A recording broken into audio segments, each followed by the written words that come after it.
You're invited to Eureka Springs for an event highlighting folk music in the Ozarks. That's why Nancy is here this morning sharing details on everything we need to know about the 78th original Ozark Folk Festival. Good morning. Good morning. Thank you for having me. Yeah, absolutely. Thanks for coming up to talk a little bit about this event. Give us a little history about the folk festival. This is our 78th year. We are the longest continuously running folk festival in the U.S., which we're very proud of. Yeah. It started in 1947 by a group of artists trying to preserve Ozark music and culture.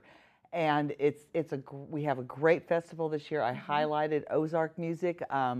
We only have two bands that are not Ozark bands, and it starts on Thursday, September 4th at 6 o'clock with the oldest tradition, which is the Hedgehoppers. Our third grade class for the last 78 years has danced a traditional Ozark dance and sang a few songs. If you've grown up in Eureka Springs, you were a hedgehopper. And sharing the stage with them this year, we've got Still on the Hill, the Ozark's favorite duo that'll be sharing some Ozark history, and that starts at 6 o'clock on Thursday, and immediately following that at 7, we have our Barefoot Ball, which is the second oldest tradition. Started in 1951 when Truth or Consequences Radio had a contest, and the winners had to do a tour of the Ozarks barefoot. So the town threw a barefoot ball. So that's going to be the front porch band and Patty Steele will be on Thursday night. Yes, love Patty. And then on Friday morning at 11 o'clock, we start in Basin Park with our free music. We start with Mountain Gypsies, which is a wonderful Ozark band. And then we have our singer-songwriter competition. We had 23 entries this year. We've whittled it down to 6 finalists. So that will be happening on Friday from 1 till 2:30. And then we have, I'm going to forget. We have the Corey McKelvey band. Oh, we have March to August, who won the contest. Yes, they won the contest last year. So there'll be March to August. And then we have Corey McKelvey band, you know, Corey from Dandelion Heart. And following that is one of our non-Ozark bands, Matt Axton, who is Hoyt Axton's son. And he is a wonderful singer. He does some of his dad's songs, like Jeremiah Was a Bullfrog and the No-No song. And his dad was a great songwriter, and Matt is a great songwriter.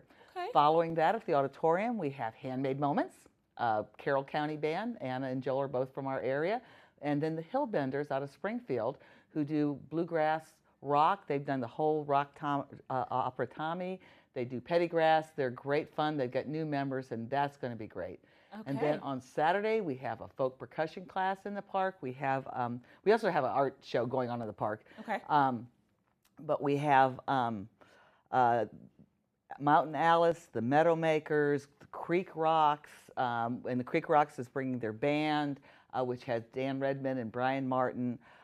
We also have Creek Rocks, and I'm missing a band. I know. We just showed a lot of those bands that are going to be performing on the screen as well as the website as well. Right, and don't forget the Ozark Mountain Daredevils on Saturday night, and opening for them is the Hillbenders, a wonderful band out of Virginia. So we have some workshops going on. We've got the art show, and there's music all over town in the different venues as well. Yeah. Full packed schedule. Yes. Yes, absolutely. We'll make sure that there's a link over on the website for you to get your tickets as well as plan your trip to Eureka for this annual event. Nancy, always good to see you. Thanks so much. Thank you so much. I appreciate it. Yeah, absolutely. Here's a look outside this morning. We'll be right back with more local news and weather.